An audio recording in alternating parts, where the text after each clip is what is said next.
നമസ്കാരം. നമ്മളിപ്പോഴുള്ളത് ആലപ്പുഴ ലോക്സഭാ മണ്ഡലത്തിലാണ്. എല്ലാവർക്കും അറിയുന്നത് പോലെ ശക്തമായ ത്രികോണ പോരാട്ടം നടക്കുന്ന ലോക്സഭാ മണ്ഡലമാണ് ആലപ്പുഴ. കഴിഞ്ഞ ലോക്സഭാ തെരഞ്ഞെടുപ്പിൽ UDF തരംഗം ഒരു സുനാമി പോലെ ആഞ്ഞടിച്ചപ്പോഴും ആലപ്പുഴയിൽ CPM അതിൻ്റെ ശക്തി ചോരാതെ കാത്തുസൂക്ഷിച്ച മണ്ഡലമാണ് ആലപ്പുഴ. അങ്ങനെ ആലപ്പുഴയിൽ സിറ്റിംഗ് MP ആയിട്ടുള്ള ആരിഫാണ് ഇത്തവണയും ജനവിധി തേടുന്നത്. ഇതിന് തൊട്ട് മുൻപ് 2 തവണയും ഈ മണ്ഡലം സ്വന്തം കൈവെള്ളയിൽ സൂക്ഷിച്ചിരുന്ന KC വേണുഗോപാൽ പിന്നീട് ദേശീയ രാഷ്ട്രീയത്തിൽ സജീവമായി. ഷാനിമോൾ ഉസ്മാൻ കഴിഞ്ഞ തവണ ആരിഫുമായുള്ള പോരാട്ടത്തിൽ പരാജയപ്പെട്ടു. ആ മണ്ഡലം തിരിച്ചു പിടിക്കുക എന്ന വലിയ ദൗത്യവുമായി KC വേണുഗോപാൽ വീണ്ടും UDFൻ്റെ സ്ഥാനാർത്ഥിയായി രംഗത്തിറങ്ങുന്നു. BJPയുടെ സ്ഥാനാർത്ഥി ശോഭാ സുരേന്ദ്രനാണ്. ശോഭയെ പറ്റി നമുക്കറിയാം. 9ഓളം തെരഞ്ഞെടുപ്പുകളിലാണ് അവൾ മത്സരിച്ചിട്ടുള്ളത്. പക്ഷേ എല്ലാ പോരാട്ടങ്ങളിലും അവരെത്തുന്ന മണ്ഡലം ഏതുമായിക്കൊള്ളട്ടെ അവിടെ BJPയുടെ വോട്ട് ശക്തി ഇരട്ടിയോ അതിലധികമോ ആക്കുന്ന പ്രകടനം കാഴ്ചവെക്കുന്ന വ്യക്തിയാണ് ശോഭാ സുരേന്ദ്രൻ. അപ്പോൾ ആരിഫ്, KC വേണുഗോപാൽ, ശോഭാ സുരേന്ദ്രൻ, ശക്തമായ ത്രികോണ പോരാട്ടം നടക്കുന്ന ആലപ്പുഴ മണ്ഡലത്തിൽ നിന്ന് ഇവിടെ രാഷ്ട്രീയം പറയാൻ തുടങ്ങുന്നു. സ്വാഗതം.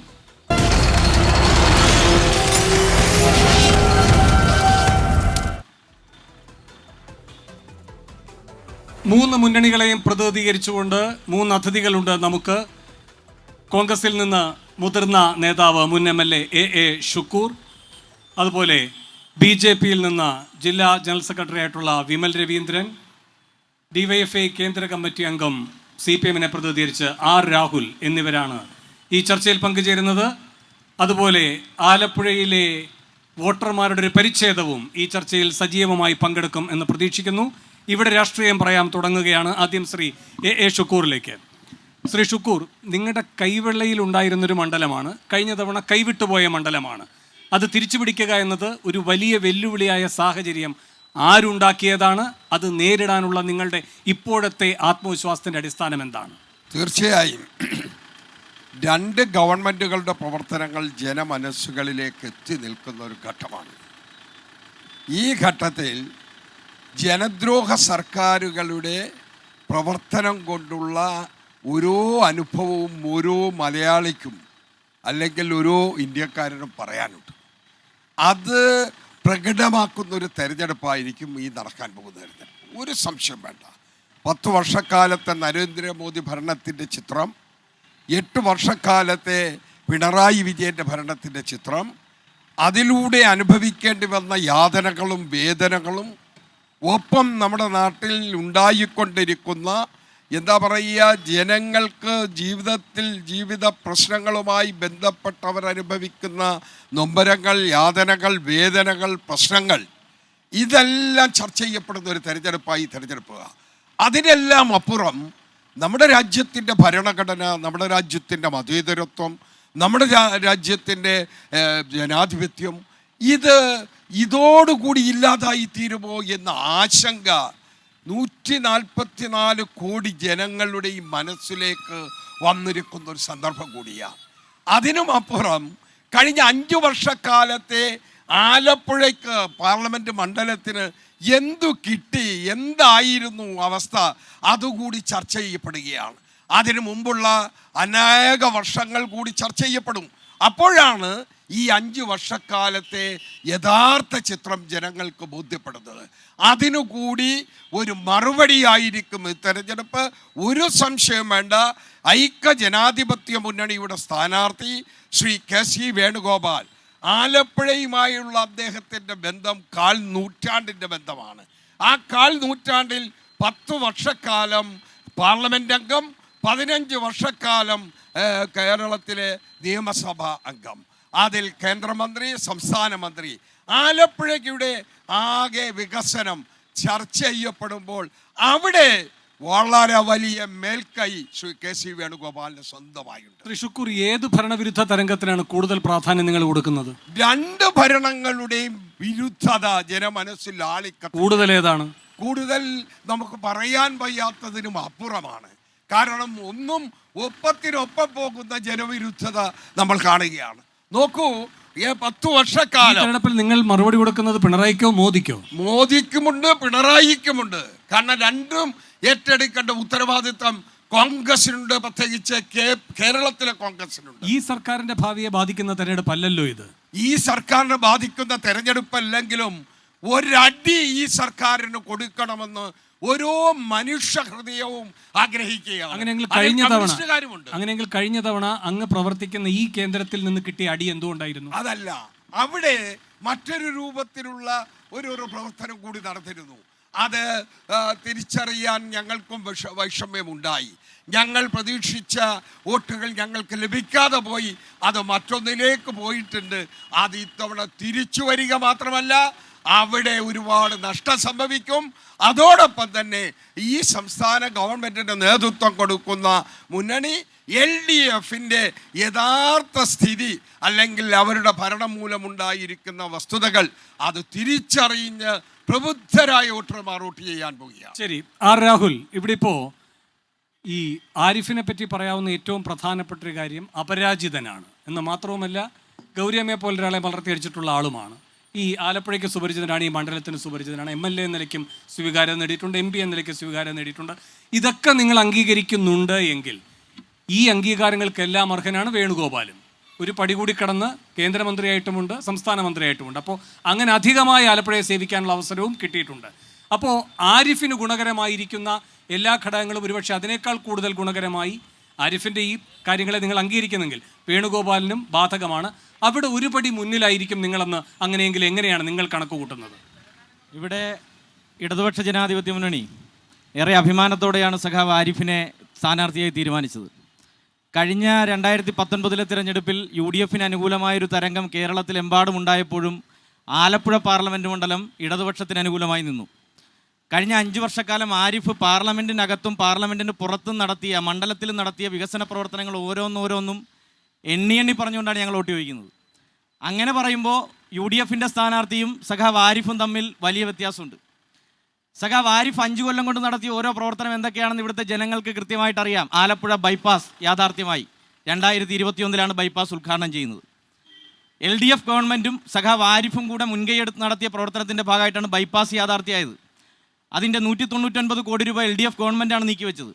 അതിൻ്റെ റെയിൽവേയുടെ തടസ്സങ്ങളെല്ലാം നീക്കിയത് ആരിഫ് വന്നതിന് ശേഷമാണ്. 19 ശേഷമാണ് റെയിൽവേ മേൽപ്പാലം ഉൾപ്പെടെ 2 എടുത്തത് പൂർത്തീകരിച്ച് ഉദ്ഘാടനത്തിലേക്ക് എത്തിയത്.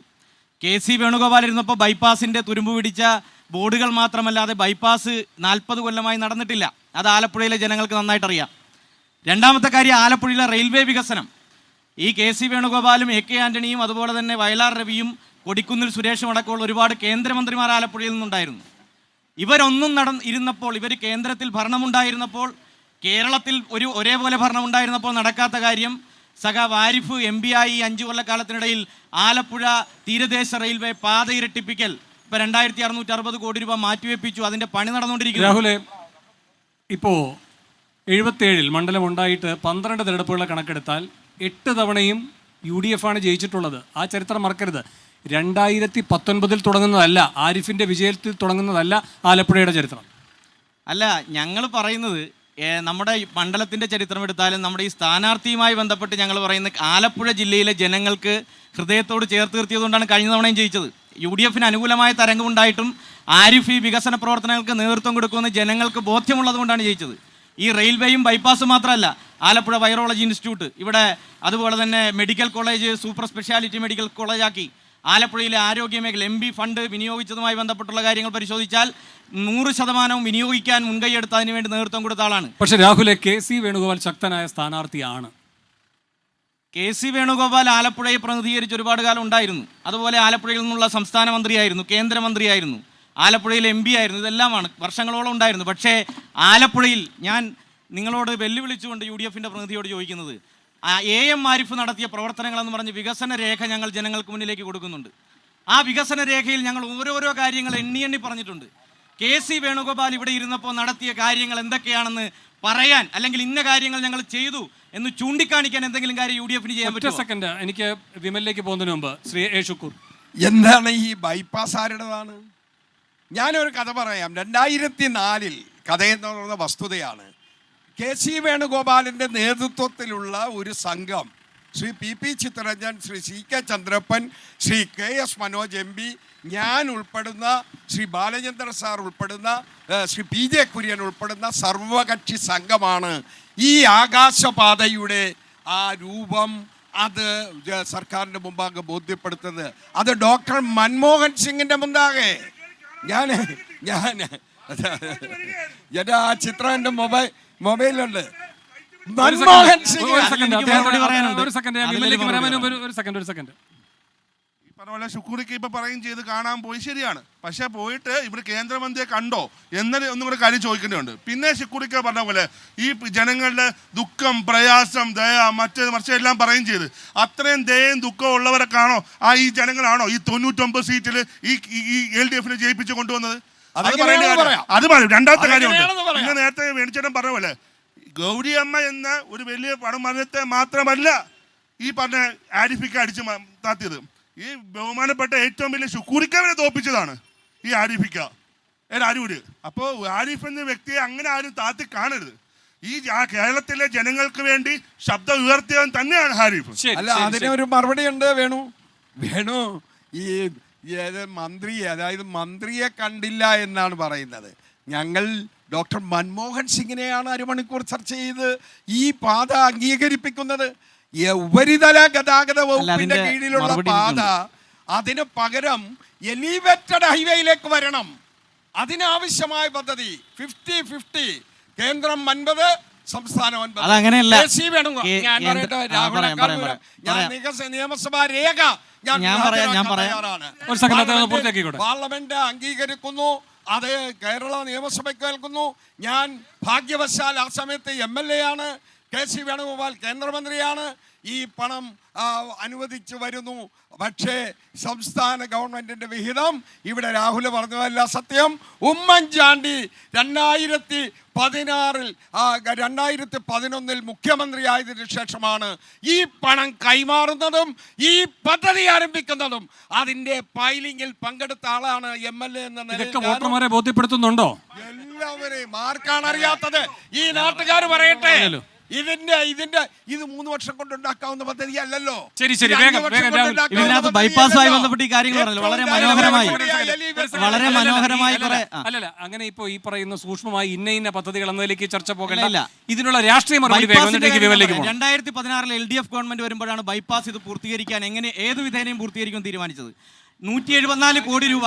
ഇവിടെ ഇതിന്റെ അടങ്കൽ തുക 348 കോടി രൂപയാണ്. അത്രയും ഡീറ്റെയിൽസിലേക്ക് വരാം. സംസ്ഥാന ഗവൺമെന്റ് വഹിക്കണമെന്ന് പറഞ്ഞു. പകുതി പൈസ വഹിച്ചു. 25 കോടി എക്സ്ട്രാ വഹിച്ചു. 199 കോടി രൂപ സംസ്ഥാന ഗവൺമെന്റ് വഹിച്ചിട്ടാണ് ഇത് പൂർത്തീകരിച്ചത്. അതുപോലെ മാളികമുക്കും കുതിരപ്പന്തി റെയിൽവേ മേൽപ്പാലം ഇത് KC വേണുഗോപാൽ ഉൾപ്പെടെ ഇരുന്ന കാലത്താണ് ഇത് നടന്നില്ല.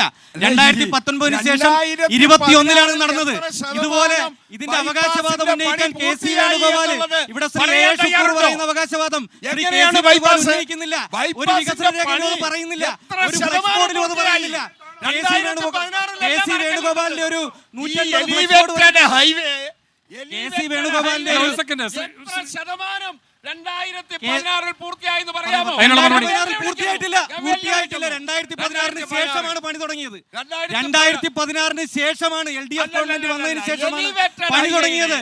2019 അത് വീണ്ടും മുടങ്ങി. 2019 ശേഷം ഇടപെട്ടത് 1.5 കിലോമീറ്റർ മേൽപ്പാലം ആദ്യമായി ആലപ്പുഴയിലെ ജനങ്ങൾക്ക് ആലപ്പുഴ ബൈപ്പാസിന്റെ ആലപ്പുഴ ബൈപ്പാസിന്റെ വാർത്തകളുമായി ബന്ധപ്പെട്ട് നിങ്ങളൊന്ന് പത്രമാധ്യമങ്ങളിൽ വന്ന വാർത്തകൾ പരിശോധിക്കൂ. എന്നാണ് ആലപ്പുഴയിലെ ബൈപ്പാസ്? ഞാനും ആലപ്പുഴക്കാരനാണ്. ആലപ്പുഴയിൽ ടൗണിലും ആലപ്പുഴ നഗരത്തിന് പ്രദേശത്തൊക്കെ താമസിക്കുന്ന ആളാണ്. ഞങ്ങൾക്കെല്ലാം നല്ല ബോധ്യമുണ്ട് ആലപ്പുഴയിലെ ബൈപ്പാസ് എന്നാണ് തുടങ്ങിയത്, എന്നാണ് ഉദ്ഘാടനം ചെയ്തത്. 2016 ശേഷം തുടങ്ങി. 2021 ജനുവരി 28 ഉദ്ഘാടനം ചെയ്തു. 2004 ഞങ്ങളുടെ നിവേദനം പോയതേ ഉള്ളൂ, അല്ലാതെ നടന്നിട്ടില്ല. കുറെ കാലങ്ങളായി പാർലമെന്റ് തെരഞ്ഞെടുപ്പ് വരുമ്പോൾ KC വേണുഗോപാൽ പറയുന്നു ബൈപ്പാസ് വരും എന്നാണ്. ഒന്നും വന്നിട്ടില്ല. ശരി വിമൽ, രണ്ടുപേരും ഒന്ന് കാത്തുനിൽക്കുക. വിമൽ, 24 പറയാനുള്ളത് മിനിമം മാധ്യമ ധർമ്മവും നൈതികതയും പുലർത്തണമെന്നുള്ളത് തന്നെയാണ്. നിങ്ങളെല്ലാവരും മനസ്സിലാക്കേണ്ട കാര്യം, കഴിഞ്ഞ 3 പതിറ്റാണ്ട് കാലമായി ഈ കേരളത്തിൻ്റെ പൊതുപ്രവർത്തന മണ്ഡലങ്ങൾ ദുർബല ജനവിഭാഗങ്ങൾക്ക് വേണ്ടി പോരാടി ജയിലറകളിൽ പോയി ശ്രീമതി ശോഭാ സുരേന്ദ്രൻ നടത്തിയിട്ടുള്ള പോരാട്ടങ്ങൾ നിങ്ങൾക്ക് എല്ലാവർക്കും അറിയാം. ആ ശ്രീമതി ശോഭാ സുരേന്ദ്രൻ്റെ ജന്മദിനമാണ് ഇന്ന്. ശ്രീമതി ശോഭാ സുരേന്ദ്രനെതിരെ അസത്യ പ്രചരണമാണ് 24 നടത്തിയത്. അസത്യ പ്രചരണം. ഒരു വാർത്ത കൊടുക്കുമ്പോൾ ആ വാർത്ത കൊടുക്കുന്ന ആളുടെ നിലപാട് കാണിക്കണ്ടേ? എന്തായിരുന്നു ആ വാർത്ത? നിങ്ങൾ അസത്യമായി പറയുന്ന വാർത്ത. ഞാൻ പറഞ്ഞു വരുന്നത്, ആ വാർത്ത കൊടുക്കുമ്പോൾ മിനിമം ശ്രീമതി ശോഭാ സുരേന്ദ്രന് പറയാനുള്ളത് നിങ്ങൾ കാണിക്കണമായിരുന്നു. നിങ്ങൾ കാണിച്ചിട്ടില്ല. നിങ്ങൾ ഒരു പക്ഷം മാത്രം നിന്നുകൊണ്ട് എന്തായിരുന്നു ആ വാർത്ത? KC വേണുഗോപാലിന്റെയും ഈ ശ്രീമാൻ ആരിഫിന്റെയും കൊട്ടേഷൻ പണി 24 ചെയ്തു. എന്തായിരുന്നു ആ വാർത്ത? എന്താണ് വാർത്ത എന്നുള്ളത് ജനങ്ങൾ മുഴുവൻ കണ്ടോണ്ടിരിക്കുമല്ലേ? ഒന്ന് പറയൂ. ഞാൻ ചോദിക്കുന്നത്, ഈ ചർച്ച ആരംഭിക്കുന്നതിന് വാർത്ത എന്തായിരുന്നു എന്ന് പറയൂ. ഇവിടെ ശ്രീമതി ശോഭാ സുരേന്ദ്രൻ, ഞാൻ പറയാം ശ്രീമതി ശോഭാ സുരേന്ദ്രൻ ജയിക്കുമെന്ന് ജനങ്ങൾ പറഞ്ഞു തുടങ്ങിയപ്പോൾ ശ്രീമതി ശോഭാ സുരേന്ദ്രന്റെ ജയം തടയാൻ വേണ്ടി 24 കൊട്ടേഷൻ പണി അത് അവസാനം. വാർത്ത എന്തായിരുന്നു? വാർത്ത നിങ്ങൾക്ക് അറിയാലോ. അല്ല, എനിക്കറിയില്ല എന്ന് വെക്കൂ. ആ വാർത്ത എന്തായിരുന്നു? ശ്രീമതി ശോഭാ സുരേന്ദ്രനും പാർട്ടിയുടെ നേതൃത്വവും പ്രവർത്തകരും തമ്മിൽ അസ്വാരസ്യമുണ്ടെന്ന് പറഞ്ഞു വരുത്തിക്കൊണ്ട് ഇവിടെ കോൺഗ്രസിന്റെയും CPM-ന്റെയും കൊട്ടേഷൻ പണി 24 എടുത്തിരിക്കുകയാണ്. വിമലെ 24 മാത്രമേ കാണുള്ളൂ. അങ്ങനെ ആണെങ്കിൽ എനിക്ക് സന്തോഷമേ ഉള്ളൂ. അല്ല, 24 മാത്രമേ. അല്ല, എന്റെ ചോദ്യത്തിന് നേരിട്ടുള്ള മറുപടി. അല്ലല്ല, ഒരു മിനിറ്റ് ഇത് പറഞ്ഞിട്ട് പോവാന്നേ. ഞാൻ പറയട്ടെ, 24 ആണോ കണ്ടത്? സന്തോഷം. അല്ല, ഒരു നിമിഷം. 24-ൽ മാത്രമേ ഈ വാർത്ത വന്നുള്ളൂ. ചോദ്യത്തിന് മറുപടി. 24-ൽ മാത്രമേ ഈ വാർത്ത വന്നുള്ളൂ. ചോദ്യത്തിന് മറുപടി പറയൂ. 24-ൽ മാത്രമേ ഈ വാർത്ത വന്നിട്ടുള്ളൂ, ഇല്ലയോ? വിമലെ, എന്റെ ചോദ്യം അവിടെ അങ്ങനെ തന്നെ നിൽക്കുകയാണ്. 24-ൽ മാത്രമാണോ ഈ വാർത്ത വന്നത്? സഹോദര, എന്റെ ചോദ്യത്തിന്റെ മറുപടി പറയൂ. 24-ൽ മാത്രമാണോ ഈ വാർത്ത വന്നത്? അല്ല, എനിക്ക് അത്രയും കേട്ടാൽ മതി. അപ്പൊ പിന്നെ താങ്കളുടെ കൊട്ടേഷൻ ആരോപണമൊക്കെ അതുപോലെ തന്നെ അങ്ങ് പൊളിഞ്ഞു. എന്റെ ചോദ്യത്തിന് മറുപടി പറയൂ. 24-ൽ മാത്രമാണോ ഈ വാർത്ത വന്നത്? വിമലെ, 24-ൽ മാത്രമാണോ വന്നത്? അങ്ങയുടെ മറുപടി അല്ല എന്ന് പറഞ്ഞു. എന്റെ കേസ് അവിടെ കഴിഞ്ഞു. ഇനി ചർച്ചയിലേക്ക് വരാം.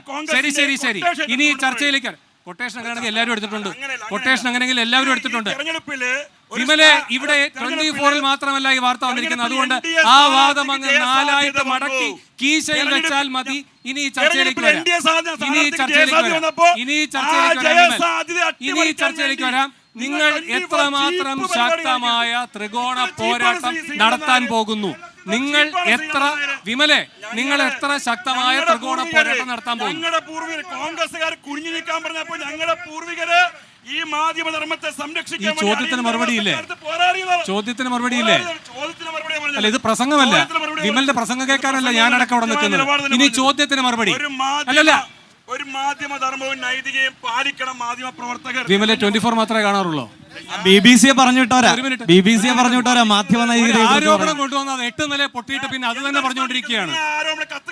ശരി, ഇനി എന്റെ ചോദ്യത്തിന് മറുപടി പറയൂ. വിമലെ, ചോദ്യത്തിന് വഴങ്ങുന്നുണ്ടോ? അല്ലെങ്കിൽ എനിക്ക് അടുത്ത അതിഥികളിലേക്ക് പോകേണ്ടി വരും. ഇവിടെ നിങ്ങളോട് ഞാൻ ഒരു തവണ കൂടെ ചോദിക്കും. പിന്നെ നിങ്ങളോട് ഞാൻ ചോദ്യത്തിന് വരില്ല. നിങ്ങൾ സഹകരിക്കണം ഇതിൽ. അതാണ് ആവർത്തിച്ച് പറഞ്ഞുകൊണ്ടിരിക്കുന്നത്. നിങ്ങൾ പറഞ്ഞെല്ലാം കേട്ടില്ലേ? ഇനി ചർച്ച മുന്നോട്ട് പോട്ടെ. എത്ര ശക്തമായ ത്രികോണ പോരാട്ടത്തിനാണ് BJP-യുടെ നേതൃത്വം കൊടുക്കുന്നത്? മറുപടി സാധിക്കും. BJP ഉയർത്തുന്ന രാഷ്ട്രീയം ദേശീയ ജനാധിപത്യ രാഷ്ട്രീയം എന്ന് പറഞ്ഞാൽ വികസനവാദ രാഷ്ട്രീയം തന്നെയാണ്. ഇത്തവണ ഈ തെരഞ്ഞെടുപ്പിൽ ജനങ്ങൾ ചർച്ച ചെയ്യുന്നത് നരേന്ദ്രമോദിയുടെ വികസന ഗ്യാരണ്ടിയാണ്. രാജ്യത്തെമ്പാടും നരേന്ദ്രമോദിജി നടത്തുന്ന വികസന പ്രവർത്തനങ്ങൾ ആലപ്പുഴയിലും എത്തിയിട്ടുണ്ട്. ഇവിടെ 2 കൂട്ടരും തമ്മിൽ വാദപ്രതിവാദങ്ങളുണ്ടായിരുന്നു. മോദിജി ബൈപ്പാസും ദേശീയപാത 6 വരിപ്പാതയൊന്നും യാഥാർത്ഥ്യമാക്കിയില്ലെങ്കിൽ ഈ CPM കോൺഗ്രസും ഇത്തവണ എന്ത് പറഞ്ഞ് വോട്ട് പിടിക്കുമെന്ന് എനിക്ക് ചോദിക്കാനുള്ളത്. എന്ത് പറഞ്ഞ് വോട്ട് പിടിക്കും? ഒന്നും പറയാനില്ല. 2 പതിറ്റാണ്ട് കാലമായിട്ട് മാറിയും തിരിഞ്ഞുമൊക്കെ ആലപ്പുഴ MP ആയിട്ടിരുന്ന ആൾക്കാരാണ്. എന്നിട്ട് അവരിരുന്ന കാലയളവ് ചെയ്തൊന്നും പറയാനില്ല. മോദിജി വന്ന ശേഷം യാഥാർത്ഥ്യമാക്കിയ പദ്ധതികളെ കുറിച്ചിട്ട് ഇത് പറയുമ്പോൾ രാജ്യത്തെമ്പാടും നടന്നിട്ടുള്ള വികസനം ആലപ്പുഴയിൽ എത്തിയിട്ടുണ്ട്. ഇപ്പോൾ എനിക്ക് പറയാനുള്ളത്, ഇപ്പോൾ മെഡിക്കൽ കോളേജിൽ സൂപ്പർ സ്പെഷ്യാലിറ്റി ബ്ലോക്ക് വന്നപ്പോൾ അതിന് പേരുണ്ട്. ആ പേര് പ്രധാനമന്ത്രി സ്വാസ്ഥ്യ സുരക്ഷാ യോജന. അത് മാത്രമാണോ? ദേശീയപാത വികസനത്തിൻ്റെ പേരെന്താ? ഭാരതമാല പദ്ധതി. അത് പ്രധാനമന്ത്രി ഭാരതമാല പദ്ധതിയാണ്. തീരദേശവുമായിട്ട് ബന്ധപ്പെട്ടിട്ടുള്ള വികസനത്തിന് സാഗർമാല പദ്ധതി പ്രധാനമന്ത്രിയുടെ പേരിലാണ്. അതും ആലപ്പുഴയിൽ എത്തിയിട്ടുണ്ട്. ഇപ്പോൾ കുടിവെള്ളം പൈപ്പിലൂടെ എത്തിക്കാമെന്ന് പറഞ്ഞ് ശ്രീമാൻ രമേശ് ചെന്നിത്തല അടക്കം ഇവിടെ മന്ത്രിയായിരുന്നല്ലോ, 25 വയസ്സ് കയറിയാന്ന് പറഞ്ഞത്. എന്നിട്ട് കുടിവെള്ളം എത്തിച്ചത് മോദിയല്ലേ? പൈപ്പിലൂടെ കുടിവെള്ളം എത്തിച്ചത് മോദിയല്ലേ? ആലപ്പുഴ നഗരത്തിന്റെ വികസനം അമൃത് പദ്ധതിയിലൂടെ യാഥാർത്ഥ്യമാക്കുന്നത് മോദിയല്ലേ? ഇങ്ങനെ എല്ലാ പദ്ധതികളെ കുറിച്ച് പറയാൻ ഞങ്ങൾക്ക് സാധിക്കും. ശരി വിമലെ, അതുകൊണ്ട് മോദിജിയുടെ ഞാൻ പറയട്ടെ, മോദിജിയുടെ വികസന ഗ്യാരണ്ടിയെ ജനങ്ങൾ ഏറ്റെടുത്തു, ശരി. ആലപ്പുഴയിലെ ജനങ്ങളും ഏറ്റെടുത്തു. അതുകൊണ്ട് ഇപ്പോൾ ഞാൻ പറയാം, ഭരണഘടനയുടെ 7-ാം അനുച്ഛേദത്തിൽ പറയുന്ന കാര്യമാണ് റെയിൽവേ അടക്കമുള്ള കാര്യങ്ങൾ വരുന്നുണ്ട്. ഈ റെയിൽവേയുടെ വികസനം യാഥാർത്ഥ്യമാക്കുന്ന മോദിജിയാണ്. 6 പതിറ്റാണ്ടുകളായി ആലപ്പുഴയിലെ റെയിൽപാത ഇരട്ടപ്പിക്കുന്ന കാര്യം പറഞ്ഞു. മോദി വന്നപ്പോഴാണ് അമ്പലപ്പുഴയിൽ നിന്ന് തുറവൂർ വരെ റെയിൽപാത ഇരട്ടിപ്പിക്കാനുള്ള പദ്ധതി രൂപീകരിക്കുകയും സ്ഥലമക്കേറുകയും പൈസ അനുവദിക്കുകയും ചെയ്തത് നരേന്ദ്രമോദിജിയാണ്. അത് ഇവർക്ക് എന്താ റോൾ ഇരിക്കുന്നു?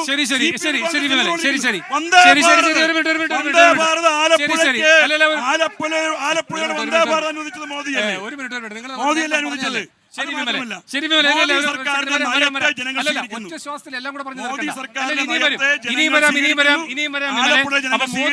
നിങ്ങളെ സംബന്ധിച്ച് ഏറ്റവും പ്രധാനപ്പെട്ട ശരി, നിങ്ങളുടെ ഏറ്റവും പ്രധാനപ്പെട്ട പ്രചാരണായുധം. ശരി ശരി, ഞാൻ ഇടവേളയിലേക്ക് പോകുന്നു. ഇടവേളയ്ക്ക് ശേഷം തിരികെ എത്താം. ഇടവേള.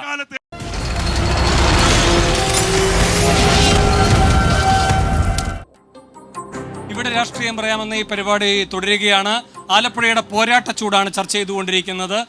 ശ്രീ വിമൽ, ഒരു കാര്യം കൂടി മറ്റതിലേക്ക് പോകുന്നതിന് മുമ്പ്, ഇവിടെ 2 ഭരണവിരുദ്ധ തരംഗത്തെപ്പറ്റി ശ്രീ ഷുക്കൂർ പറയുകയുണ്ടായി. പക്ഷേ ഇവിടെ CPM ഏറ്റവും ശക്തമായി ഉന്നയിക്കുന്നൊരു കാര്യം, രാജ്യസഭാ MP ആണ് വേണുഗോപാൽ. 2 വർഷം അദ്ദേഹത്തിന് ഇനിയും കാലാവധി ഉണ്ട് താനും. ഇനി അവിടെ അദ്ദേഹം തുടരുമോ ഇല്ലയോ എന്ന് ജനം തീരുമാനിക്കട്ടെ. ഇവിടെ ജയിച്ചാൽ ആ രാജ്യസഭാ സീറ്റ് ആർക്ക് കിട്ടും? അപ്പോൾ ഒരർത്ഥത്തിൽ വേണുഗോപാലിൻ്റെ ഇവിടുത്തെ സ്ഥാനാർത്ഥിത്വം ആരെ സഹായിക്കുന്നതാണ്? എനിക്കതിനകത്ത് പറയാനുള്ളത്, രാജസ്ഥാനിൽ CPM-ന്റെ സ്ഥാനാർത്ഥിയെ നിശ്ചയിച്ചത് ശ്രീമാൻ KC വേണുഗോപാലാണ്. നിങ്ങളെല്ലാവരും ആ വാർത്ത കണ്ടു കാണും. ഈ രാജ്യത്ത് CPM-ഉം കോൺഗ്രസും ഒരു മുന്നണിയിലാണ് മത്സരിക്കുന്നത് എന്നുള്ളത് യാഥാർത്ഥ്യമാണ്. വാളയാർ വിട്ടുകഴിഞ്ഞാൽ ഡിണ്ടിഗലിൽ നമ്മൾ കണ്ടതല്ലേ, ഡിണ്ടിഗലിൽ CPM-ന്റെ സ്ഥാനാർത്ഥി അവിടെ രാഹുൽ ഗാന്ധിയുടെ പടം വെച്ചിട്ടാണ് വോട്ട് പിടിക്കുന്നത്. അപ്പോൾ ഈ CPM-ഉം കോൺഗ്രസും മത്സരിക്കുന്നത് എന്തിനാണ് ഈ രാജ്യത്തെന്ന് ചോദിക്കുമ്പോൾ പൊതുസമൂഹത്തിന് കൃത്യമായ കാഴ്ചപ്പാടുണ്ട്. അത് അവർ തന്നെ പറഞ്ഞില്ലേ. CPM പറയുന്നത് അവരുടെ ആകെ അജണ്ട എന്ന് പറയുന്നത് ചിഹ്നം നിലനിർത്തുക എന്നുള്ളതാണ്. കാരണം രാജ്യത്ത് ഈ തെരഞ്ഞെടുപ്പ് നടക്കുമ്പോൾ നരേന്ദ്രമോദിയുടെ സദ്ഭരണം തുടരുമെന്ന് ജനങ്ങൾ പറയുമ്പോൾ ഈ കേരളത്തിൽ CPM-കാർ വോട്ട് പിടിക്കുന്നത് അവരുടെ ചിഹ്നം നിലനിർത്താൻ വേണ്ടിയിട്ടാണ്. മിനിമം 50 MP-മാർ വേണം മുഖ്യപ്രതിപക്ഷമെന്ന് അംഗീകാരം കിട്ടാൻ വേണ്ടി. കോൺഗ്രസ് ഈ കേരളത്തിൽ അവർ മത്സരിക്കുമ്പോൾ തന്നെ അവർ പറഞ്ഞു തുടങ്ങിയിട്ടുണ്ട്, ഞങ്ങൾക്ക് എന്തായാലും രാജ്യത്തിൻ്റെ ഭരണം കിട്ടത്തില്ല, വീണ്ടും മോദി വരും. എല്ലാ വീടുകളിലും കോൺഗ്രസ്സുകാരും CPM-കാരും ഒരു കാര്യം പറഞ്ഞ് സമ്മതിച്ചു കഴിഞ്ഞിരിക്കുകയാണ്, മോദി വീണ്ടും ഭരണത്തിൽ വരും. അപ്പൊ ഞങ്ങൾ കണക്കുകളും കൂടെ ചർച്ചയ്ക്ക് വരുമ്പോൾ ഒന്ന് ശ്രദ്ധിക്കണേ. 50 MP-മാരുണ്ടെങ്കിലാണ് മുഖ്യ പ്രതിപക്ഷമാവുക എന്നൊക്കെ പറയുന്നത്. കണക്കുകളൊക്കെ ഒന്ന് നോക്കിയിട്ട് വേണം വരാൻ. ഞാൻ പറയാം. അതെ അതെ അതെ. അപ്പൊ നിക്കട്ടെ. അല്ലല്ല വിമലെ, ബാക്കിയുള്ളവരോട് പറയട്ടെ. അല്ലല്ല, ഞാൻ ചോദിച്ച ചോദ്യത്തിനുള്ള മറുപടി അങ്ങ് പറഞ്ഞു കഴിഞ്ഞു. 1 മിനിറ്റ്. ഇവിടെ ശ്രീ ഷുക്കൂർ, ശരി, ആദ്യം കണക്കൂടെ നോക്കിയിട്ട് വരണേ. ശരി ശ്രീ ഷുക്കൂർ, ഷുക്കൂർ, ഇവിടെ നിങ്ങൾ നേരിട്ട് ഏറ്റവും വലിയ രാഷ്ട്രീയ ആരോപണം എന്ന് പറയുന്നത് രാജ്യസഭയിൽ 2 വർഷം കൂടി ഇനിയുണ്ട് KC-ക്ക്, എന്നിട്ടും എന്തിനിവിടെ വന്ന് ജയിക്കണം? അതിന്റെ ആനുകൂല്യം ആർക്ക് കിട്ടും? ഉറപ്പായി ലോക്സഭയിലേക്ക് അംഗങ്ങളുടെ എണ്ണം കൂടണം. രാജ്യസഭ ഒരു ഉണ്ടാക്കാനുള്ള ഭരണകൂടത്തിന് നേതൃത്വം കൊടുക്കുന്ന ഒന്നല്ല. അത് ലോക്സഭയിലെ അംഗങ്ങളെയാണ് നിശ്ചയിക്കുന്നത്. ലോക്സഭയിലെ ആ 543 അംഗങ്ങളിൽ ഭൂരിപക്ഷം വരുന്ന മുന്നണി അല്ലെങ്കിൽ ഏറ്റവും വലിയ ഒറ്റക്കക്ഷി അവരെയാണ് ഭരണത്തിലേക്ക് നയിക്കാൻ വേണ്ടി ശ്രമിക്കപ്പെടുന്നത്. KC വേണുഗോപാൽ തന്നെ വേണം. കാരണം 10 വർഷക്കാലം നടത്തിയ കാര്യങ്ങൾ, ഈ നാടിനുണ്ടായ നേട്ടങ്ങൾ, അതിന്റെ തുടർച്ചയുണ്ടാകണം. 5 വർഷം തടസ്സപ്പെട്ടിരിക്കുന്നു. ഈ ആലപ്പുഴയുടെ വിനോദസഞ്ചാര മേഖല, ഈ നാട്ടുകാർ ഇന്ന് അനുഭവിക്കുന്ന ഒരു സെക്കൻഡ് വോട്ടർമാർ പറയുന്നതിനോട് മറുപടി പറയേണ്ടി വരുമല്ലോ. വേഗം ഇതൊക്കെ ഒരു ഡീലാണ് ആർക്കറിയാത്തത്. രാജ്യസഭ സീറ്റ് അവിടെ കൊടുത്തുകൊണ്ട് ഇവിടെ കൊണ്ടുവന്ന് BJP വോട്ട് മറിച്ചു കൊടുത്തുകൊണ്ട് KC വേണുഗോപാലിന് വേണ്ടി അടുത്ത ഡീല് നടത്തി കഴിഞ്ഞ് ഇവിടുത്തെ എല്ലാ ജനങ്ങൾക്ക് അറിയാം. ആരെയും മണ്ടനൊന്നും ഇവിടെ ആക്കാൻ പറ്റത്തില്ല. ഒരു കോയിന്റെ അപ്പുറം ഇപ്പം ഭാവ നിങ്ങളെന്ന് ആർക്കറിയാത്തത്? എത്ര പേരെ നിങ്ങൾ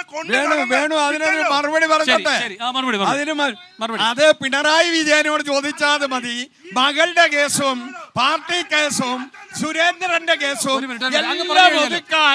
ആരെയാണ് മോദി സഹായിക്കുന്നത്? മോദി ആർക്ക് വേണ്ടി? ബാക്കി എല്ലാ മുഖ്യമന്ത്രിമാരും ജയിലിലേക്ക് പോകുന്നത് പറയുന്നത്.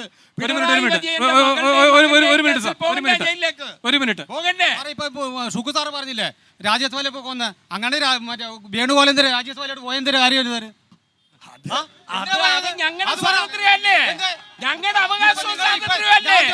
ഇവിടെ ജയിച്ചു കഴിഞ്ഞാൽ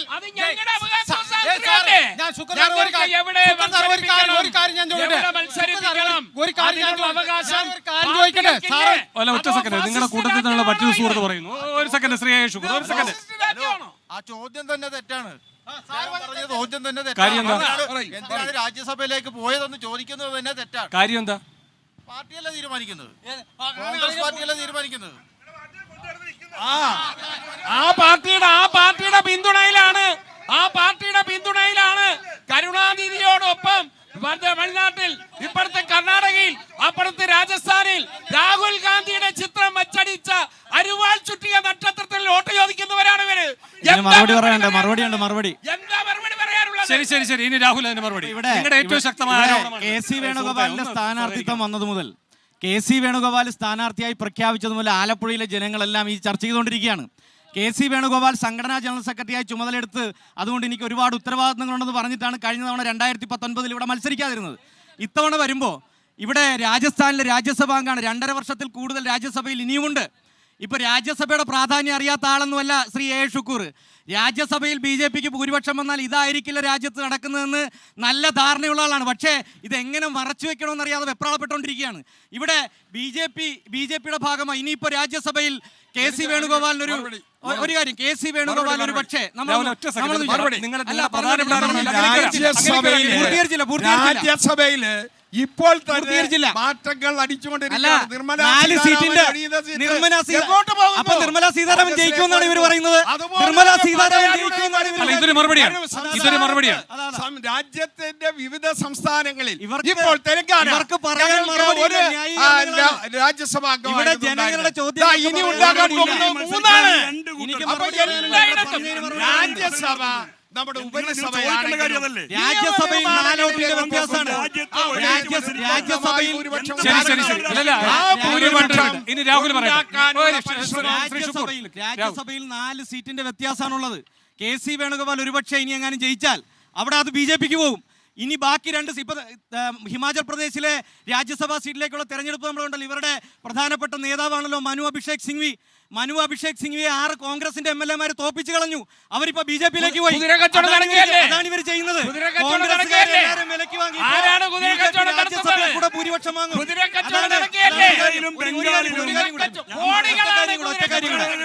KC വേണുഗോപാൽ ഇവിടെ നമ്മൾ KC വേണുഗോപാലിന്റെ ഒരു ചരിത്രം പരിശോധിച്ചാൽ മതി. സംഘടനാ ജനറൽ സെക്രട്ടറി ആയതിനു ശേഷം 9 മുഖ്യമന്ത്രിമാരാണ്, കോൺഗ്രസിന്റെ 9 മുഖ്യമന്ത്രിമാർ BJPയിലേക്ക് പോയത്. 117 MPമാർ BJPയിലേക്ക് പോയി.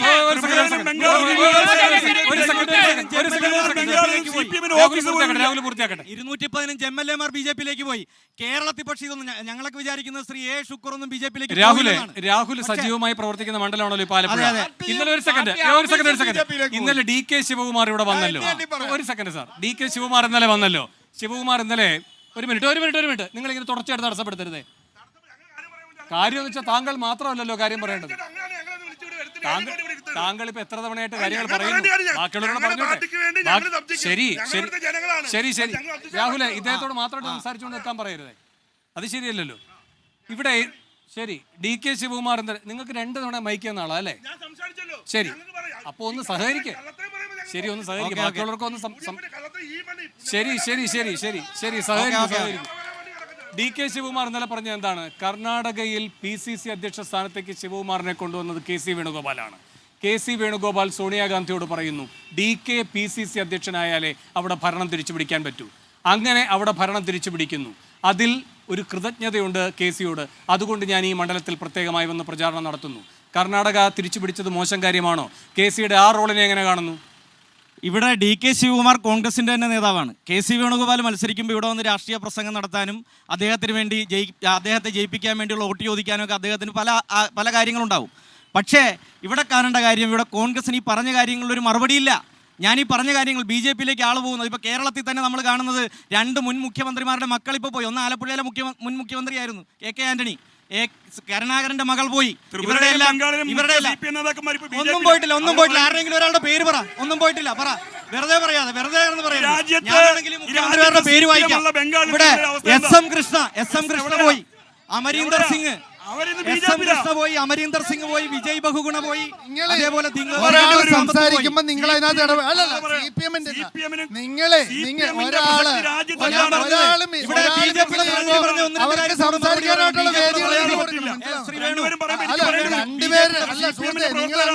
അദ്ദേഹം ഒന്ന് പറയട്ടെ വിമലെ, അദ്ദേഹത്തിന് മറുപടി എടുക്കാം. അദ്ദേഹം ഒന്ന് ചോദിച്ചോട്ടെ. ഒരു സെക്കൻഡ് അഡ്രസ് ചെയ്യൂ.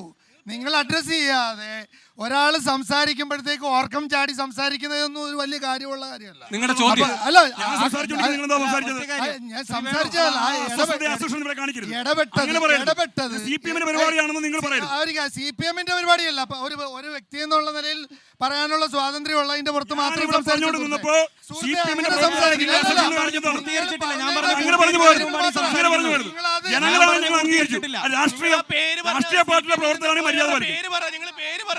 നിങ്ങൾ ലിസ്റ്റ് പറ, നിങ്ങൾ പേര് പറ, അതാണ് ചോദ്യം. ശ്രീ വേണു, ഞാൻ പറയാം, 3 പതിറ്റാണ്ട് കാലം CPM-ന്റെ ഭരണമുള്ള ത്രിപുരയിലും ബംഗാളിലും ഇന്ന് അവസ്ഥ എന്താ? ആരാണ് പോയത്? പറ, ആരാണ് പോയത്? പറയാതെ, അങ്ങനെ പറയാതെ പേര് പറയാൻ 2 മണിക്കൂർ കേരളത്തിൽ വട്ടപൂജയാണെന്ന്. കേരളത്തിൽ വട്ടപൂജയാണ്. നിങ്ങൾ അത് പറയാതെ നിങ്ങൾ കേരളത്തിൽ വട്ടപൂജയാണ്. കേരളത്തിൽ നിങ്ങൾ വട്ടപൂജയാണ്. കേരളത്തിൽ നിങ്ങൾ വട്ടപൂജയാണെന്ന്. കേരളത്തിൽ വട്ടപൂജയാണ്. ആരാണ് പറയുന്നത്? വിധി എഴുതുന്ന തെരഞ്ഞെടുപ്പാണ്. ഇവിടെ എങ്ങുമില്ല. അപ്പൊ ഒരു കാര്യം ഞാൻ 2 മണിക്കൂറില്ല, 2 മണിക്കൂർ, 5 മണിക്കൂർ പേര് പറ. ചോദിക്കുന്ന ചോദ്യത്തിന് മറുപടി പറയണം. നിങ്ങൾ പറയുന്നത്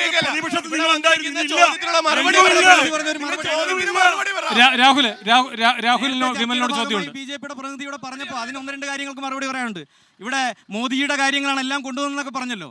കേരളത്തിലേക്ക് അരി തന്നാൽ അതിന്റെ പൈസ പോലും പലിശ ഉൾപ്പെടെ തിരിച്ചു വാങ്ങിക്കുന്നവരാണ് ഇവര്. പെൻഷനും അല്ലെങ്കിൽ നമ്മുടെ സാമ്പത്തികമായി ഇടക്കേറി വർത്താനം പറയാതെ ഇടക്കേറി വർത്താനം പറയല്ലേ. അപ്പോൾ ഇവിടെ കേരളത്തെ സാമ്പത്തികമായി തകർക്കാനുള്ള ശ്രമം ഇപ്പൊ ആർക്കും അറിയാത്ത കാര്യമൊന്നുമല്ലല്ലോ. ഇതെല്ലാം ചെയ്യുന്നവരാണ്. മോദിജിയാണ് കേരളത്തിൽ കൊണ്ടുവന്ന് പറയുന്നത്. ഒരു കാര്യം ഇവിടെ പറഞ്ഞല്ലോ. ഇവിടെ BJPയുടെ പ്രതിനിധി വലിയ കാര്യത്തിൽ പറഞ്ഞു, ദേശീയപാത വികസനം. BJPയുടെ സംസ്ഥാന പ്രസിഡന്റ് K. സുരേന്ദ്രന്റെ ഫേസ്ബുക്ക് പോസ്റ്റ് ഇപ്പോഴും ഉണ്ട്.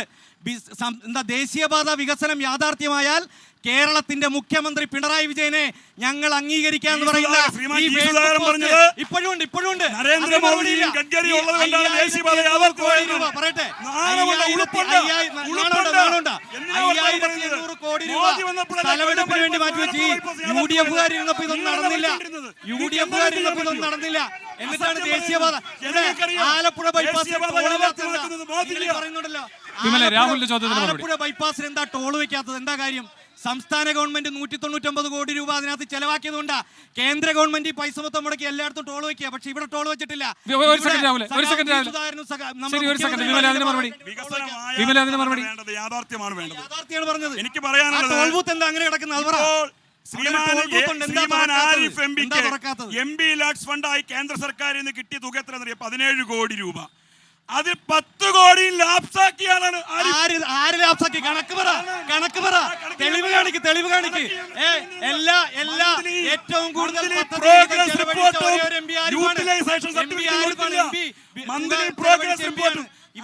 അല്ല വിമല, ഇതിന്റെ കണക്കുകളാ ചോദിക്കുന്നത് രാഹുൽ അടക്കം.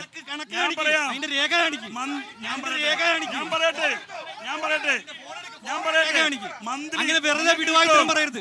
വെറുതെ പടക്കം പൊട്ടിച്ച് വർത്താനം പറയരുത്. വെറുതെ രേഖാപരമായി ഞാൻ പറയാം, ഇത് കേന്ദ്ര ഗവൺമെന്റ് രാജ്യത്തെ മുഴുവൻ ഞങ്ങൾ പറഞ്ഞിരിക്കുന്ന കാര്യങ്ങൾ ഏതെങ്കിലും ഇല്ലെങ്കിൽ പറ. നടപ്പില്ലെങ്കിൽ പറ. ബിജെപിക്ക് ഒന്നും പറയാനില്ല. ബിജെപിക്ക് ഒന്നും പറയാനില്ല. വെറുതെ ഈ പറഞ്ഞുകൊണ്ടിരിക്കുക. ഞാൻ പറയട്ടെ, 17 കോടിയിൽ എത്ര ലാപ്സ് ആക്കിയെന്നാണ്? 10 കോടിയിൽ ലാപ്സ് ആക്കി. എവിടെയാണ്? മന്ത്രി, എവിടെയാണ്? ഞാൻ പറയാം. എവിടുത്തെ കണക്കാ വിമലെ? മന്ത്രി, വിമലെ, ഇത് എവിടുത്തെ കണക്കാണ്?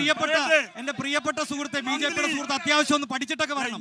കാര്യങ്ങൾ മനസ്സിലാക്കി വിമല് വെറുതെ വർത്താനം വിമല് പറയരുത്. സ്വന്തം വാദഗതികൾ ഓരോന്നായി ലാപ്സ് ആക്കിക്കൊണ്ടിരിക്കുകയാണ്. മാധ്യമങ്ങളിലും അല്ലെങ്കിൽ ഇതിന്റെ ഉയർത്തിക്കാട്ടിയ പാർലമെന്റിലെ നോട്ടീസില് കണക്ക് പരിശോധിച്ചാൽ അറിയാം. ശ്രീ പാർലമെന്റിലെ സൈറ്റിൽ കയറി നോക്കിയാൽ ഇവിടെ നേതാവ് ഉയർത്തിക്കാട്ടിയ നോട്ടീസ് ഒരു സെക്കൻഡ് ഒരു വോട്ടറിനോട് സംസാരിക്കണ്ട. ഒരു സെക്കൻഡ് പറഞ്ഞോളൂ സാർ. വിമല ഒരു സെക്കൻഡ്. വിമല ഒരു സെക്കൻഡ്. 10 കോടി വിമല ഇവരൊക്കെ സംസാരിക്കട്ടെ. പാർലമെന്റിന്റെ സൈറ്റിൽ കയറി നോക്കിയാൽ കിട്ടും എം പി എത്രയാണ് ചെലവഴിച്ചതെന്നുള്ളത് നോക്കിയാൽ മതി. അത് നോക്കിയാൽ മതി. വേറെ കാര്യമൊന്നുമില്ല. കാര്യം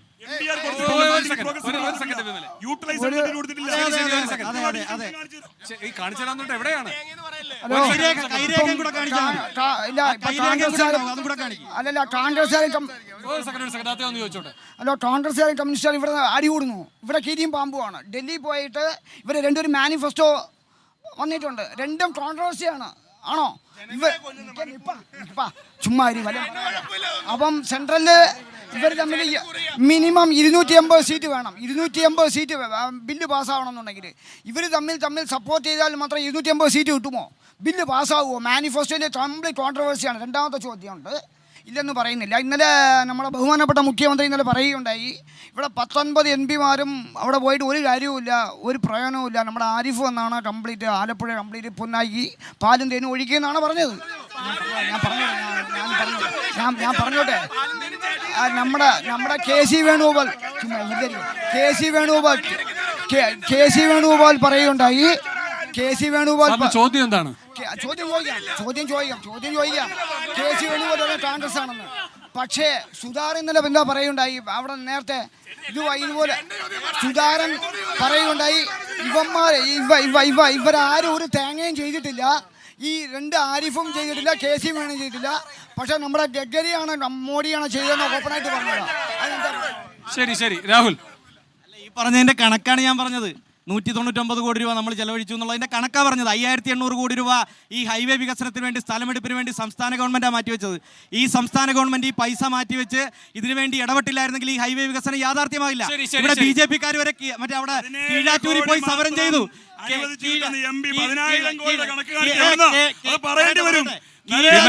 വിമൽ ആദ്യം ആ ലാപ്സായ കണക്ക് ആദ്യം കാണിക്കും. അതിനുശേഷമാകാം നമുക്ക്. ശരി. ഞാൻ വരാം. വിമലിന്റെ കണക്കിലേക്ക് വരാം. രാഹുൽ, ശരി. അപ്പൊ വികസന പ്രശ്നമടക്കമാണ് ഈ റൗണ്ടിൽ ചർച്ച. നമുക്ക് മറ്റു വിഷയങ്ങളിലേക്ക് വരാം ഇടവേളയ്ക്ക് ശേഷം.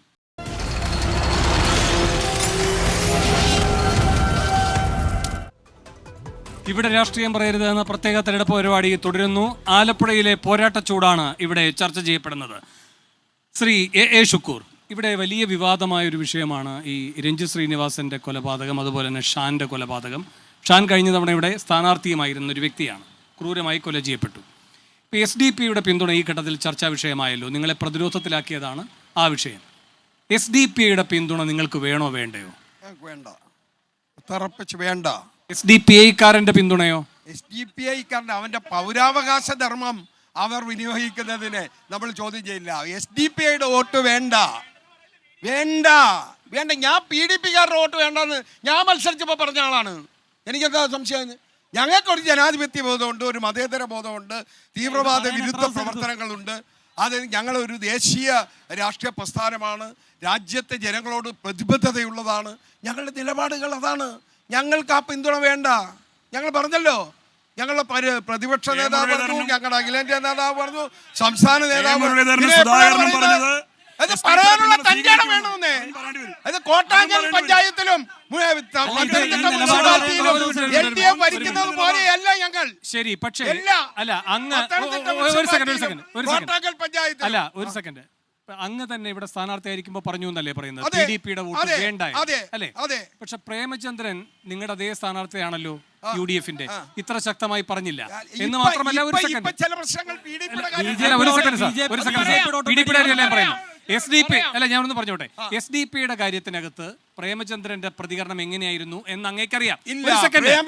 ഒരു സെക്കൻഡ്. ഇന്ന് VD സതീശന് പറയേണ്ടി വന്നത് എന്താണ്?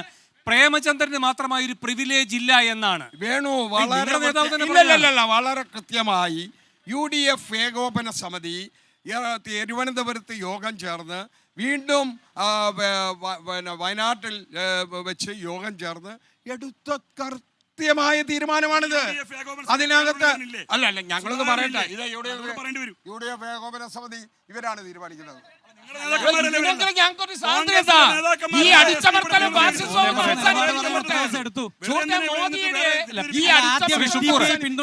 അങ്ങ് പറയുന്ന കാര്യം ഉണ്ടെങ്കിൽ എന്തുകൊണ്ട് VD സതീശന് പറയേണ്ടി വരുന്നു പ്രേമചന്ദ്രന് ഒരു പ്രത്യേക പ്രിവിലേജ് ഇല്ല എന്ന്? അത് ഏത് സാഹചര്യത്തിൽ പറഞ്ഞു എന്നുള്ളത് എനിക്കറിയില്ല. SDP-യുടെ പിന്തുണയുടെ സാഹചര്യത്തിൽ പ്രതിപക്ഷ നേതാവ് വളരെ വ്യക്തമായി പത്രസമ്മേളനം നടത്തി.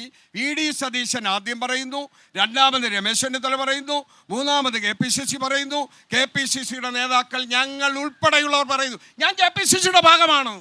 ഞാൻ കഴിഞ്ഞ 6 വർഷമായിട്ട് KPCCയുടെ ജനറൽ സെക്രട്ടറി. ആലപ്പുഴയിൽ SDP-യുടെ വോട്ട് വേണ്ട. ശരി രാഹുൽ. അല്ല, ഇതിനകത്ത് ഈ പല കാര്യങ്ങളിലും ഇവർക്ക് നിലപാട് പറയാൻ ഒരുപാട് താമസം വരുന്നുണ്ട്. SDPI-ക്കാർ ഇവർക്ക് പിന്തുണ പ്രഖ്യാപിച്ചിട്ട് എത്ര ദിവസം കഴിഞ്ഞാണ് ഇവർ ആലോചിച്ച് ഈ മറുപടി പറഞ്ഞത്? അതെന്താ കാര്യം? കേരളത്തിലെ ജനങ്ങൾ ഇത് ചർച്ച ചെയ്തു. UDF-നെതിരായി ഇത് മാറുന്നു. ഇലക്ഷൻ എന്നാണ്? അതിന് മുന്നേ തന്നെ പറഞ്ഞല്ലോ. മാത്രമല്ല, ഞാൻ 2-3 കാര്യങ്ങൾ. ഒന്ന്, ഈ SDP-യുടെ പിന്തുണ മാത്രമല്ല, ഇപ്പോ ഇവരുടെ KPCC-യുടെ പ്രസിഡന്റ് RSS-ന്റെ ശാഖയ്ക്ക് കാവൽ നിൽക്കുന്നതും RSS-ന്റെ വോട്ട് വാങ്ങുന്നതും കൃത്യമായിട്ട് പറയുന്ന ആളാണ്. പറഞ്ഞോട്ടെ. വേറൊരു കാര്യം, RSS-ന്റെ വോട്ടും SDP-യുടെ വോട്ടും വേണ്ടെന്ന്.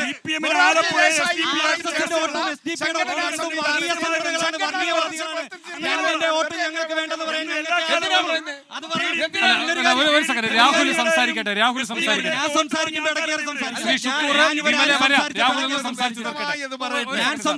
അങ്ങയുടെ പാർട്ടിയുടെ SDP-യുമായി ബന്ധപ്പെട്ട കാര്യങ്ങൾ കൃത്യമായി പറഞ്ഞു. രാഹുൽ അതൊന്നും ഞാൻ പറഞ്ഞപ്പോ ഇവർ പറയുമ്പോൾ ആരും സംസാരിച്ചിട്ടില്ല. ഞാൻ പറയുമ്പോൾ മാത്രം ഇവർ ഇടയ്ക്കേറെ സംസാരിക്കണം. അപ്പൊ ഒന്ന്, പിന്നെ വേറൊരു കാര്യം, ഒരു നിലപാടും ഇല്ലാത്ത വേറൊരു കാര്യം, പൗരത്വ ഭേദഗതി നിയമം. ഈ വിഷയത്തിൽ ഇവർക്ക് നിലപാടില്ല. ഇവിടെ അല്ല പറയട്ടെ, സംസാരിക്കല്ലേ. ഞാൻ പറഞ്ഞു കഴിഞ്ഞിട്ട് പറ. ഇവിടെ അല്ല പറയട്ടെ. നിങ്ങൾ സംസാരിക്കാതെ മുതിർന്ന ആളല്ലേ, ഞാൻ സംസാരിക്കട്ടെ. ഇവിടെ പൗരത്വ ഭേദഗതി നിയമവുമായി ബന്ധപ്പെട്ട് ഇതിന്റെ ചട്ടം നിലയിൽ വന്നപ്പോ ഇവിടെ പത്രസമ്മേളനത്തിൽ AICC-യുടെ പ്രസിഡന്റ് മല്ലികാർജുൻ ഖാർഗെ നിങ്ങളുടെ നിലപാട് എന്താന്ന് ചോദിച്ചപ്പോ എന്താ പറഞ്ഞത്? രാത്രി ആലോചിച്ചിട്ട് പറയാന്ന് ചിരിച്ച് തമാശ രൂപേണ കളിയാക്കിയാ പറഞ്ഞത്. KC വേണുഗോപാൽ പുറകിൽ നിന്ന് ചിരിക്കുന്നുണ്ട്. ആ വീഡിയോ സോഷ്യൽ മീഡിയയിലുണ്ട്. മറ്റൊരു കാര്യം, പൗരത്വ ഭേദഗതി നിയമം നടപ്പാക്കില്ല എന്ന് പ്രകടന പത്രികയിൽ പറഞ്ഞത് CPIM-ഉം CPI-യും. ഇവിടെ UDF-ന്റെ ഇവിടെ അങ്ങനെയെങ്കിൽ രാഹുലേ, ഇതേ പാർട്ടി തന്നെയാണല്ലോ തമിഴ്നാട്ടിലും നിങ്ങളുടെ കൂടെ ഉള്ളത്. അല്ല പറയട്ടെ, പ്രത്യേകം ഇടതുപക്ഷ പാർട്ടി എന്ന നിലയിൽ CPIM-ന്റെയും CPI-യുടെയും പ്രകടന പത്രിക പുറത്തിറക്കിയപ്പോൾ അതിനകത്ത് പ്രധാനപ്പെട്ട കാര്യം പറഞ്ഞത് പൗരത്വ ഭേദഗതി നിയമം നടപ്പിലാക്കില്ല. ഇവരുടെ പ്രകടന പത്രിക ഇറങ്ങി, എവിടെയാ പറഞ്ഞത്? അതിനകത്ത് CA എന്നൊരു പരാമർശം, ഒരു വാക്ക് പോലും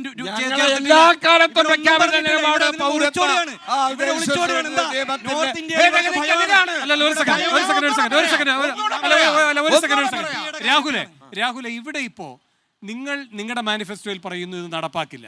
കോൺഗ്രസ് ആ കാര്യത്തിൽ മൗനം പാലിക്കുന്നു. നിങ്ങളും DMK-യും ഇതുപോലെ തന്നെ പറഞ്ഞിട്ടുണ്ട് അവരുടെ മാനിഫെസ്റ്റോയിൽ CAA നടപ്പാക്കില്ല, പൗരത്വ ഭേദഗതി നിയമം. അപ്പോൾ അവിടെ നിങ്ങളും DMK-യും പറയുന്നു, അവിടെ പക്ഷെ നിങ്ങൾ ഒരു തടസ്സവുമില്ലാതെ ഇത് പറയാത്ത കോൺഗ്രസുമായി ചേരുന്നു. ഇവിടെ മാത്രം നിങ്ങൾ രണ്ടായിട്ട് നിൽക്കുന്നു. ഈ കാര്യത്തിൽ നിങ്ങൾ തർക്കം ഉന്നയിക്കുന്നു. അതിന്റെ മറുപടി, ഇതിനകത്ത് രാജ്യത്തെ ഇന്ത്യ മുന്നണിയുടെ സാഹചര്യം എന്താണെന്ന് എല്ലാവർക്കും അറിയാം. വർഗീയ കേരളത്തിലില്ല. വർഗീയ പാർട്ടിയെ ഭരണത്തിൽ നിന്ന് മാറ്റി നിർത്താൻ, BJP-യെ ഭരണത്തിൽ നിന്ന് മാറ്റി നിർത്താൻ രാജ്യത്തെ മതനിരപേക്ഷ കക്ഷികൾ എല്ലാവരുമായും കൂട്ടിയോജിച്ചുകൊണ്ട്, അത് കോൺഗ്രസ് മാത്രമല്ല, കോൺഗ്രസ് ഞാൻ ചോദിക്കുന്നത് കേരളത്തിനപ്പുറത്തേക്ക് നിങ്ങളിപ്പോ വാളയാർ കടന്നാൽ എല്ലാവരും വാളയാർ കടന്നാൽ എല്ലാ കോൺഗ്രസ്സുകാരും അങ്ങ് BJP ആകുമെന്ന് പറയുന്നുണ്ടല്ലോ. ഈ വാളയാർ കടക്കുമ്പോഴാണല്ലോ നിങ്ങൾ എല്ലാവരും കൂടെ ചേർന്നുകൊണ്ട് ഇതേ വിഷയത്തിൽ കോൺഗ്രസിനെ പ്രതിരോധത്തിലാക്കാതെ കൂട്ടമായി നിന്ന് മത്സരിക്കുന്നത്. അതിന്റെ ന്യായം എന്താ? ഈ CAA പറ്റി മൗനം പാലിക്കുന്ന ഇതേ കോൺഗ്രസ് തന്നെയല്ലേ തമിഴ്നാട്ടിലും? ഇന്ത്യ മുന്നണിയുമായി ബന്ധപ്പെട്ട് അതിൻ്റെ യോഗങ്ങൾ ചേർന്നപ്പോൾ തന്നെ അതിൻ്റെ വാർത്തകളും അതിൻ്റെ പ്രസ്താവനകളും എല്ലാം പുറത്തു വന്നതാണ്. എന്താ, അതാത് സംസ്ഥാനങ്ങളിലെ സാഹചര്യത്തിൽ BJP-യുമായി എതിർക്കുക എന്നുള്ളതാണ്. ഇവിടെ BJP ഒരു സാന്നിധ്യമല്ല. BJP കേരളത്തിൽ വട്ടപൂജയാണ്. ഇവിടെ കോൺഗ്രസും UDF-ഉം LDF-ഉം തമ്മിലാണ് മത്സരം. ഇവിടെ മുന്നണിയുടെ ഭാഗമായിട്ട് നിൽക്കേണ്ട കാര്യമില്ല. ഇത് തെരഞ്ഞെടുപ്പിന് ശേഷമാണ് തെരഞ്ഞെടുപ്പിന് ശേഷമാണ് ഇതിന്റെ സാഹചര്യം ശരി ശരി ശരി ഒന്നാം ശരി UPA ശരി ഞാൻ ഗവൺമെന്റ് വരാം നമ്മുടെ മുന്നിൽ അല്ല അനുഭവമുണ്ട്. വിമലിനൊരു അവസരം കൊടുക്കേണ്ടത്. വിമൽ രണ്ട് കാര്യങ്ങൾ, ഒന്ന് ഈ പറയുന്ന SDPI, രണ്ട് ഈ CA. അല്ല വിമലിനൊരു അവസരം. വിമൽ, ഈ ആലപ്പുഴയില് അവിലും മലരും കുന്തിരുക്കവും കരുതിയിരിക്കാൻ പറഞ്ഞ് കൊലവളി മുദ്രാവാക്യം ഉയർത്തിയപ്പോൾ ഈ SDP അടക്കമുള്ള മതതീവ്രവാദികൾക്ക് പിന്തുണ കൊടുത്തവരാണ് LDF-ഉം UDF-ഉം. ഒരു തർക്കവും വേണ്ട. കാലങ്ങളായിട്ടുള്ള തെരഞ്ഞെടുപ്പില് ജമാഅത്ത് ഇസ്ലാമിയുടെയും PDP-യുടെയും SDP പോപ്പുലർ ഫ്രണ്ടിന്റെ അടക്കമുള്ള വോട്ട് വാങ്ങിയവരാണ് CPM കോൺഗ്രസ്. അല്ലെന്ന് പറയാൻ പറ്റുമോ? ആരാണ് മദനിയെ? ആരാണ് മദനിയെ? ഞാൻ പറയാം. അല്ല ഈ ചോദ്യത്തിന് മറുപടി, ആരാണ് മദനിയെ കേരളത്തിലേക്ക് കൊണ്ടുവന്നത്? ആരാണ് മദനിയെ കേരളത്തിലേക്ക് കൊണ്ടുവന്നത്? ഒരു സെക്കൻഡ്. ഈ തെരഞ്ഞെടുപ്പ് നടക്കുമ്പോൾ SDPI സ്ഥാനാർത്ഥിയായി മുൻപ് മത്സരിച്ച ഷാൻ ഇപ്പോൾ ഇല്ലാത്തത് ആരുടെ ഉത്തരവാദിത്തം? ശ്രീമാൻ രഞ്ജി ശ്രീനിവാസൻ. ആദ്യം നടന്ന കൊലപാതകവും ആദ്യം നടന്ന പ്രശ്നവും ഏതാണ്? കൊലപാതകത്തിലേക്ക് നയിച്ചേണ്ട സമാധാനപരമായുള്ള നാരീശക്തി അംഗീകരിക്കുന്നവരല്ലേ ആ നാരി പറയുന്നതിന് മറുപടി പറയൂ. സ്ത്രീകളുടെ മാനത്തിന് കാവൽ നിൽക്കാത്ത ഇന്ത്യൻ പ്രധാനമന്ത്രി എന്ത് CPM നടത്തിയ കലാപം മുതൽ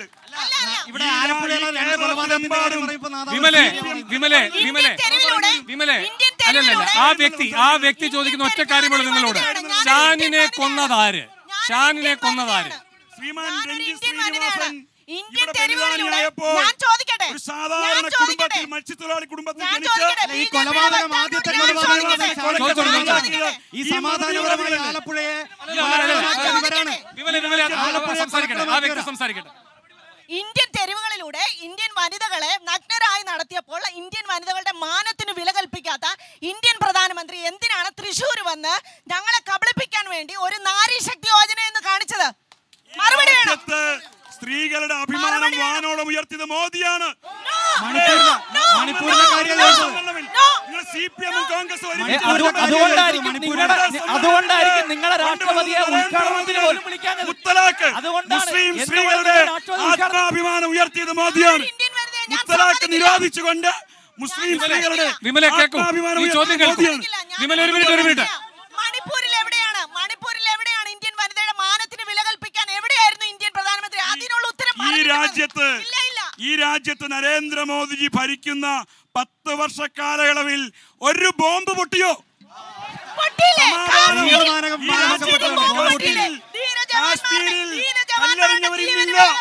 കാശ്മീരിൽ ഈ ലോകത്തെ ഏറ്റവും കൂടുതൽ വിനോദസഞ്ചാരികൾ കാശ്മീരിലേക്കാണ്. ശരി.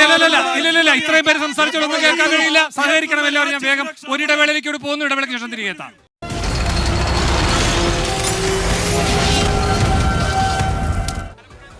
ഇവിടെ രാഷ്ട്രീയം പറയാമെന്ന പ്രത്യേക തെരഞ്ഞെടുപ്പ് പരിപാടിയിലേക്ക് വീണ്ടും സ്വാഗതം. ആലപ്പുഴ മണ്ഡലത്തിലാണ് നമ്മളിപ്പോൾ ഉള്ളത്. ചർച്ച അതിൻ്റെ അവസാന റൗണ്ടിലേക്ക് പോവുകയാണ്. നേരത്തെ തന്നെ ഇവിടെ രാഷ്ട്രീയം പറയരുതെന്ന് തെറ്റായി പറഞ്ഞതിൽ പ്രേക്ഷകർ ക്ഷമിക്കുക. അവസാന റൗണ്ടാണ്. ആദ്യം ശ്രീ ഷുക്കൂർ. എന്താ പറയണ്ടേ? അവസാന റൗണ്ടിലാണ് ഏറ്റവും ഒടുവിൽ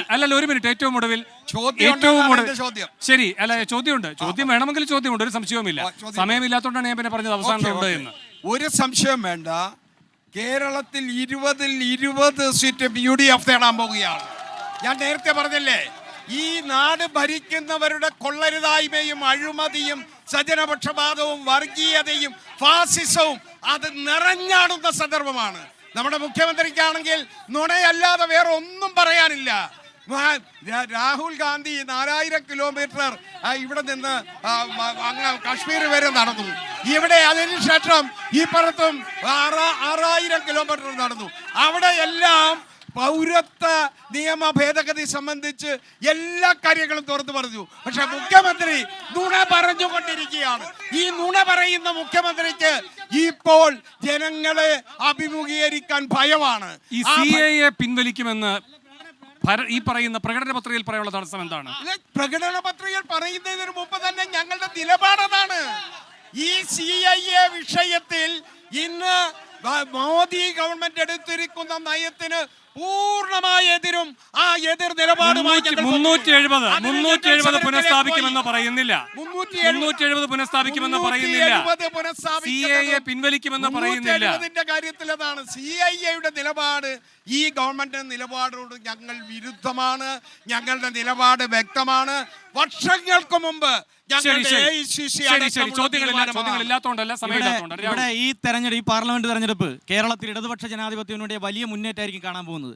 2004 പാർലമെന്റ് തെരഞ്ഞെടുപ്പിൽ 2004 ആവർത്തിക്കും. 2004 പാർലമെന്റ് തെരഞ്ഞെടുപ്പിൽ ഇതേ സാഹചര്യം BJP രാജ്യത്ത് നിന്ന് പുറത്താക്കാൻ രാജ്യത്ത് തെരഞ്ഞെടുപ്പ് നടന്നപ്പോൾ കേരളത്തിലെ 20 സീറ്റിൽ 19 സീറ്റും LDF നേടി. ആ 20 സീറ്റും നേടുന്ന നിലയിലേക്ക് 2024 ഞാൻ പറയുന്നത് വെറുതെ അല്ല, നേരത്തെ ഞാൻ പറഞ്ഞ കാര്യങ്ങൾ. കേരളത്തിലെ ജനങ്ങൾ ഭീതിയിലാണ്. രാജ്യത്തെ ജനങ്ങൾ BJP ഭരിക്കുമ്പോൾ രാജ്യത്ത് ജനവിരുദ്ധമായ കാര്യങ്ങൾ ഓരോന്ന് നടപ്പിലാക്കിക്കൊണ്ടിരിക്കുന്നു. രാജ്യത്ത് പൗരത്വ ഭേദഗതി നടപ്പിലാക്കി. രാജ്യത്തെ സാധാരണക്കാരായ ജനങ്ങൾക്ക് പെട്രോളിന്റെയും ഡീസലിന്റെയും വില ഇപ്പോൾ 50 രൂപയാക്കെന്ന് പറഞ്ഞ് അധികാരത്തിൽ വന്നവരെ ഇപ്പോൾ 110 ആയി. അതിനകത്ത് 2 രൂപ കുറച്ചു. പിന്നെ ഗ്യാസിന്റെ വില 300-നും 400-നും ഇടയിൽ കിടന്ന ഗ്യാസിന്റെ വില ഇപ്പോൾ 1000 രൂപയാക്കിയിട്ട് 100 രൂപ കുറച്ചു. ജനങ്ങളെ പറ്റിക്കുന്നു. അങ്ങനെ ജനങ്ങൾ ബുദ്ധിമുട്ടിലാണ്. ഇവിടെ ഇടതുപക്ഷം 2004 പിന്തുണ പ്രഖ്യാപിച്ചപ്പോൾ ഇടതുപക്ഷം പിന്തുണ പ്രഖ്യാപിച്ച സമയത്ത് കൊണ്ടുവന്ന തൊഴിലുറപ്പ് പദ്ധതിയുടെ അവസ്ഥ ഇന്ന് തൊഴിലുറപ്പ് പദ്ധതി നാമാവശേഷമായി ഇല്ലാതാക്കാൻ വേണ്ടി ശ്രമിക്കുകയാണ്. അവസാനമായി വിമൽ ദേശീയ ഗ്രാമീണ തൊഴിലുറപ്പ് പദ്ധതിക്ക് കഴിഞ്ഞ 5 വർഷം കൊണ്ട് മാത്രം 1840 കോടി രൂപയാണ് നരേന്ദ്രമോദിജി ആലപ്പുഴയിൽ കൊടുത്തത്. വെട്ടിക്കുറച്ച് കേരളത്തിലെ ഗവൺമെന്റ് ആണ് പൈസ കൊടുക്കുന്നത്. ഞാൻ പറയട്ടെ, വെട്ടിക്കുറച്ച് ഒരു കാര്യം തൊഴിലുറപ്പുകാർ കേൾക്കരുത്. കേന്ദ്രമന്ത്രി തൊഴിലുറപ്പ് പണിക്കാർ കേൾക്കരുത്. കേരളത്തിൽ പണിയില്ല. 100 ദിവസം പോലും പണിയില്ല. 100 ദിവസത്തെ കേന്ദ്രമന്ത്രിയെ തൊഴിലുറപ്പിൽ 100 പണി പോലും ഇല്ല. 50 പോയിട്ട് ഒരു 10 ദിവസം പോലും തൊഴിലുറപ്പിൽ പണിയില്ല. കേരളത്തിൽ LDF ഗവൺമെന്റ് നിൽക്കുന്നത് കൊണ്ട് എല്ലാവരും സംസാരിച്ച കാര്യമില്ല. ശ്രീമതി ശോഭ ആലപ്പുഴയിൽ ഈ മാറ്റം കൊണ്ടുവരുവാൻ ശ്രീമതി ശോഭ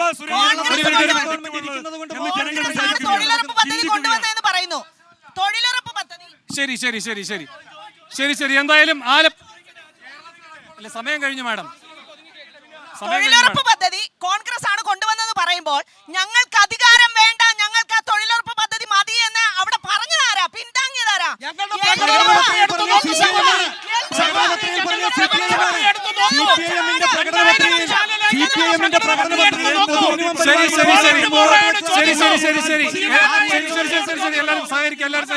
എന്തായാലും ആലപ്പുഴയിലെ രാഷ്ട്രീയ ചൂട് അതിന്റെ എല്ലാ ചൂരോടെയും പുറത്തു വന്ന ചർച്ചയായിരുന്നു. ഇവിടെ രാഷ്ട്രീയം പറയണമെന്ന ഈ പ്രത്യേക പരിപാടി അവസാനിക്കുന്നു. നാളെ ഇടുക്കി മണ്ഡലത്തിലാണ്. അവിടെ അടിമാലി ബസ് സ്റ്റാൻഡിന് സമീപമുള്ള വേദിയിൽ വെച്ച് കാണാം. എല്ലാവർക്കും നന്ദി.